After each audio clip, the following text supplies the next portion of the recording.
In the beginning, God created music and harmony, but the music was without form and void, and silence was upon those who listened. God moved upon the strains of discord. And God said, "Let there be percussion," and there were drums. And God heard the percussion, and it was better than good. And God called the percussion Warren. And God said, "Let there be a sound so deep and powerful that it will set apart from all others, and all who hear it will know and feel it." And God created the bass and named it Hops. And it was so. And Hops opened his mouth, and the deepest sounds were heard throughout the world. And God said, "Let the bass and percussion be joined together by an instrument clean and melodic, with the sound of strings, but none were there." And it was so. And God made the guitar and named it GARFIELD, and it was good. Warren and Hops joined him and played into the evening of the third day.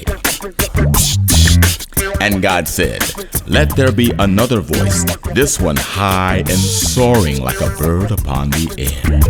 And God created the flute and named it Rod, and it was so. Rod began to play with the others, and the world was filled with harmony on the evening of the fourth day, and it was good.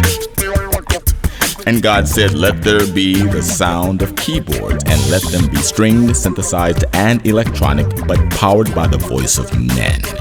And he called the sounds Dwight and Roger.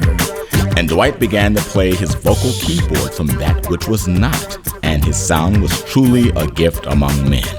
And that same day, he was joined by Roger, who was also skilled in musical special effects pleasing to the ear.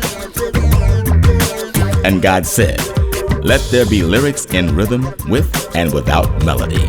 And Roger opened his mouth yet again, and the flow was as a river and the tone smooth as silk. And the two joined the four, and it was surely good. And God said, "Let there be one more voice that soars even beyond the flute, with the melodious sounds of angels on high." And God created the angelic vocals and named them POLO, and it was so. And POLO opened his mouth, and the strings and vocals were heard on mountains high and valleys low.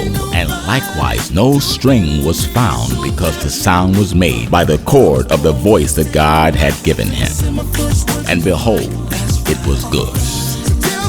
And the void was filled with the sound of mighty Vox Maximus on the evening of the sixth day to the morning of the same. And God was pleased with the vocal play he heard. On the seventh day, God ended his work, and he rested. And he gave the world the seven instruments, and he called it naturally seven. And behold, it was very, very good.